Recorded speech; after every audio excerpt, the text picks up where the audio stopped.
증시가 점점 모멘텀을 잃어가는 듯한 모습입니다. 그래서 제가 보는 부분이기도 한데 도움이 되셨으면 하는 마음으로 영상을 만들었습니다. 증시가 상승을 하다가 저조해지니 조정이 올 거란 이야기가 나오고 있습니다. 10% 조정이 올 거란 이야기도 있고요. 엔비디아도 조정 이야기를 피하지 못하는 듯 합니다. 하지만 테슬라는 지속적으로 좋은 분위기를 타고 있죠. 제 영상을 꾸준히 보신 분들은 이 그림이 무엇인지 아실 겁니다. 주식은 박스로 움직인다는 것을 알려드리려고 제가 만든 거죠. 지난 영상은 이제 멘탈 잡고 버티는 구간이고 지켜봐야 하는 구간이라는 것을 말씀드리는 영상이었는데 하락할 거다라든가 이제 상승이 없을 것이다 라는 것으로 이해하신 분들이 계신 듯 하더라고요.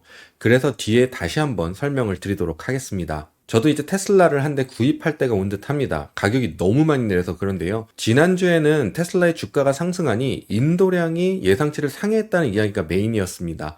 특히 재고가 많이 줄었다고 하죠. 근데 반대적인 이야기도 많았거든요. 이 이야기를 조금 해볼게요. 지금 미국에서 테슬라 Y가 다운페이 없이 500불 정도의 리스를 할 수 있습니다. 1분기에 차 판매량이 아주 저조했을 때는 400불 정도였다고도 하는데 제 지인이 400불 정도의 리스를 했다고 하네요. 이 가격이면 SUV에서는 보기 힘든 가격인데요. 싼 차를 구입하려면 이제는 테슬라를 생각해 볼 수 있게 된 거죠. 재고를 밀어내려고 노력을 했다는 부분이 보여집니다. 근데 생각을 해봐야 하는 부분이 향후적으로 판매량이 좋아질 수 있겠냐는 건데요. 지금 가격을 낮춰서 재고를 밀어냈는데 지금 테슬라를 구입한 사람들은 가격이 낮아서 구입했을 확률이 높단 말이죠. 가격이 다시 올라간다면 낮은 가격에 관심을 가졌던 사람들은 재구입을 안 하는 사람들도 생겨날 수 있습니다. 가까이에 걱정이 되는 것은 테슬라를 좋아하는 사람들은 이미 타고 다닐 거고요. 차를 바꿀 시기가 와서 한 번에 바꿔볼까 하는 사람들도 이미 구입을 많이 했을 거란 말이죠.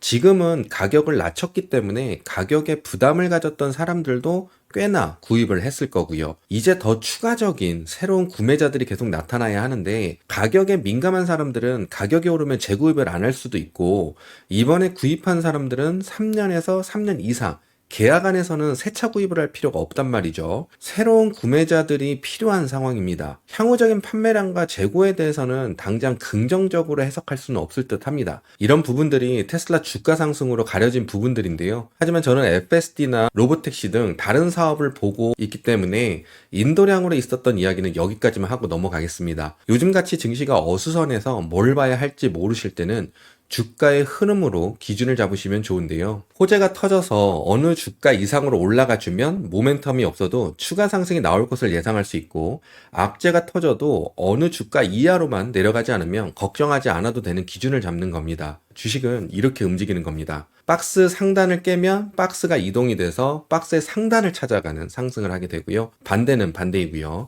테슬라는 이렇게 박스를 예상했었습니다. 박스 상단을 뚫으면서 지금까지 온 거라고 보시면 되죠. 제가 본 박스의 상단은 265부근인데요. 그럼 지금 주가가 들어가 있는 박스 안에서는 상승을 하든 하락을 하든 이것을 횡보라고 합니다. 테슬라는 265 위로 올라가서 안착하는 게 좋은데 양봉이 너무 터져서 음봉이 하나 나와야 하는 부분이 있긴 하거든요. 그래서 만약 음봉이 나왔는데 박스 안에 있으면 횡보라고 정의를 하면 되는 겁니다. 박스 상단 265, 박스 하단 235 여기까지가 횡보라고 정의가 되는 자리입니다. 박스의 크기는 종목마다 다르고 나왔던 상승 속도에 따라 달라지기 때문에 상승 속도가 빨랐던 테슬라 같은 경우는 장대 음봉이 여기서 터진다고 해도 횡보라고 정의가 됩니다. 지금은 235만 지켜주면 됩니다.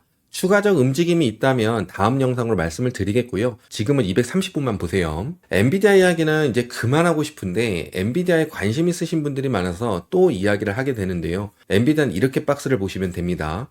여기에서 왔다 갔다 하는 거는 횡보고요. 118 아래로 하락하지 않으면 투자 심리가 유지된다고 판단이 가능해서 추가 상승을 기대해 볼 수 있습니다. 만약 118 아래로 하락하면 100까지도 가능하니 알아두시고요. 100 아래로 빠지게 된다면 투자 심리가 저조해지고 있다고 판단할 수 있어서 추가적 하락이나 다시 상승으로 돌아서는데 시간이 걸릴 수 있습니다. 그래서 엔비디아는 118 부근만 보시면 됩니다. 지금 증시가 모멘텀이 줄어드는 것 같긴 합니다. 모멘텀이 없더라도 무조건 하락하는 것도 아니기 때문에 이럴 때는 주가의 흐름으로 증시를 판단하기도 합니다. 어느 정도 주가가 상승하면 모멘텀이 나올 수 있겠구나, 혹은 하락하면 증시에 힘이 빠지고 있구나를 판단을 합니다. 증시가 이도저도 아닌 장일 때는 주가의 흐름에 관심을 가져보시는 것도 좋습니다. 위에 말씀드린 주가 지켜보시고요. 저는 다음 영상으로 뵙도록 하겠습니다. 감사합니다.